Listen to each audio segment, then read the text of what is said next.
They say the best things come from the worst shit. Dan Reed, I don't know, Dan Reed, I know you might not know him by name, but he is the creator of the Neverland docuseries. Documentary, excuse me.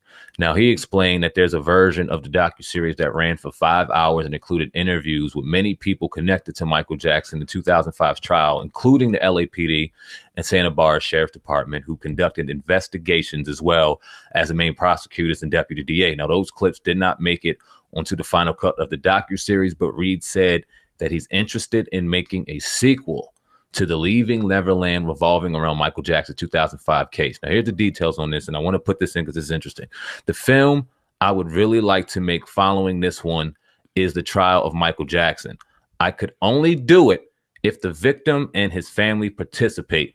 It would be a much weaker film if they didn't. I don't want to follow Leaving Neverland with a weaker film. What's your thoughts on that? Now, you put a phenomenal video out, right? Talking with Michael Jackson, saying things that they're not putting out right now in the mainstream media.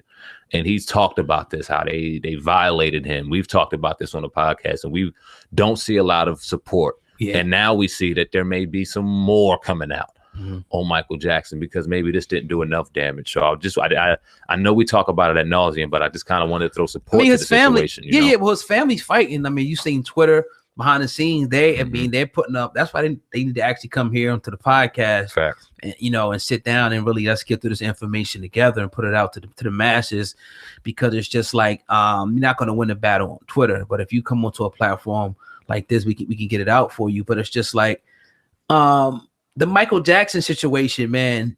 I don't know what else information they could bring out, because if they're going to bring out, talking about bringing out the sheriff and different things like this, bring me facts. I don't want to hear what people are saying. Bring us DNA evidence saying, because when you talk about the film that I put up, Mike talks about what he had to endure as far as them, the sexual examination, the rigorous stuff that he just had to endure. Obviously, we know what happens when you're accused of sexual assault. So if you're not showing me facts, I don't care. I don't care what else they got to say. I mean, at this point, man, it's just like, it's crazy. I mean, it's allegations still. Is this just the stamp and the nail in the coffin that this is the media trying to destroy this man's legacy to get their music? If this ain't it, I don't know what is. If you still need more after this, like you still just trying to continue to destroy, even the people that say, damn, he did this, now you got to look at it and go, wait, what else is there to do now? What else do you want? You want his music gone so that he can't get paid on it anymore? Because you see it's slowly starting, them pushing for that. Things coming off the shelves, things, scaling back. We talk about the UK pulling music. They slowly, surely now, with the way they got the music set up now, we talk about not having hard copies. Now you can make somebody disappear if they got mere allegations. This is not cool for anybody, man. Like, he had his time to go to trial. And it was interesting. Macaulay Culkin. And matter of fact, I pull up the clip when Macaulay Culkin actually talked about Michael Jackson. It wasn't like they encouraged it or like pushing me upon it. It was just kind of like I wanted to hang out with them, and they were fine with it. So what do you make of what he's going through now? Like I said, it's unfortunate, and it's a circus right now. You think it's a bad rap? I think so. Yeah. I mean, listen. Like, look what happened the first time this happened to him. If someone had done something like that to my kid, I wouldn't just settle for some money. I'd make sure they got jail. And it just really goes to show. I mean, as soon as they got the money and they ran. I mean, that's really what happened. So, I don't know. It's a little crazy, and I kind of have taken a step back from the whole thing because it is a bit of a circus. And if the same thing was happening to me, I wouldn't want to drag him into it, and vice versa. So I try my best to keep a distance from it, but.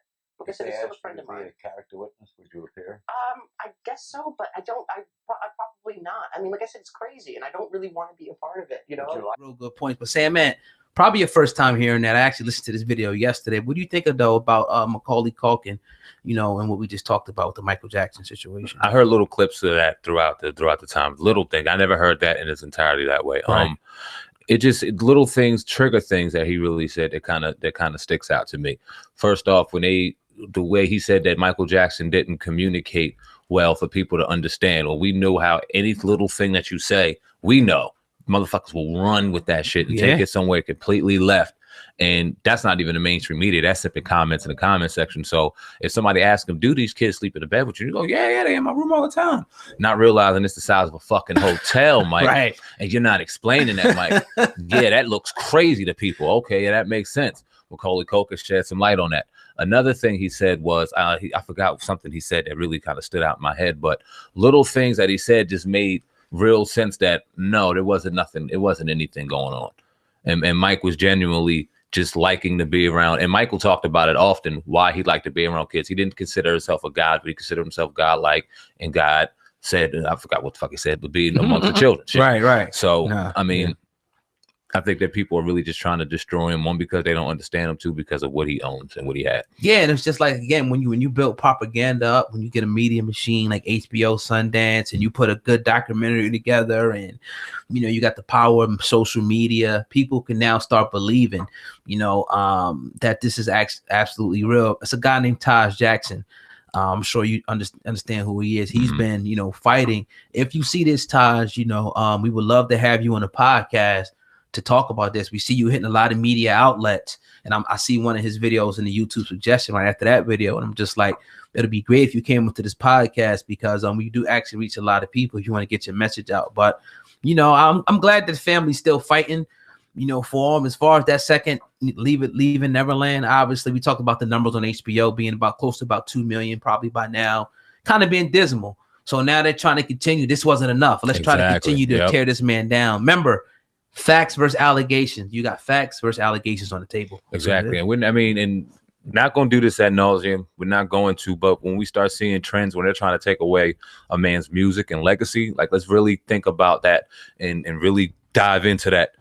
If they turn the button off, there's no music of Michael Jackson anywhere ever. We're not talking about a man that was with DNA found, there was tapes found, there was this found. No, this is merely allegations because people don't understand, and everything that he's ever done can be taken away. Just can't let that go. And no real media outlets are out here talking about it the way we're going to talk about it. So, hey, if anybody wants to come on behalf of Michael Jackson, like Oga said, your platform is here, man. Come on, sir. You can get in touch with us. Look right in the description box, no matter what platform. Our emails are right down there. Get in contact with us. Anybody from the Jackson family, real members, because if you got some fake people who hit us up in the past. Because your last name is Jackson. I mean, you fucking family members, right? Man. If you want to come on and speak, we're more than welcome. Open up the platform, for you. But yeah, man, that's a good, perfect actually segment right there, man. And we're gonna close out. And at this point, man, another episode of the Uncensored Truth podcast is in the books. We appreciate everybody who listened all the way through. If you got time, actually do go ahead and just share this one other person, text it to them, or share it on your Facebook timeline, and we appreciate it, man. Indeed, man. We're about to get out of here. We'll see you tomorrow evening, another episode on Tuesday. We got some dope giveaways coming for you exclusively on the Uncensored Truth podcast for when we hit certain milestones, 50,000, 100,000 and beyond. Y'all make sure y'all stay tuned for that. Maybe we'll drop the official announcement Friday on the Uncensored Truth podcast on how to get the giveaway. Yeah, man, another episode on the books. Sam, man, viral hip-hop news. Oh God, hip-hop news Uncensored. We are the most dangerous, underrated, most underappreciated podcast on YouTube to date. That's right. The Uncensored Truth podcast. Another episode. We are out. We out here. Peace. We are oppressed. We are exploited. We are downtrodden. We are denied not only civil rights, but even human rights. So the only way we're going to get some of this oppression and exploitation away from us or aside from us is come together against the common enemy. Who taught you to hate the texture of your hair? Who taught you to hate the color of your skin? Who taught you to hate the shape of your nose and the shape of your lips? Who taught you to hate yourself from the top of your head to the soles of your feet? Who taught you to hate your own kind? Who taught you to hate the race that you belong to? Hopping out the Lex, I felt like Malcolm X. Marching with the shooters like Martin Luther.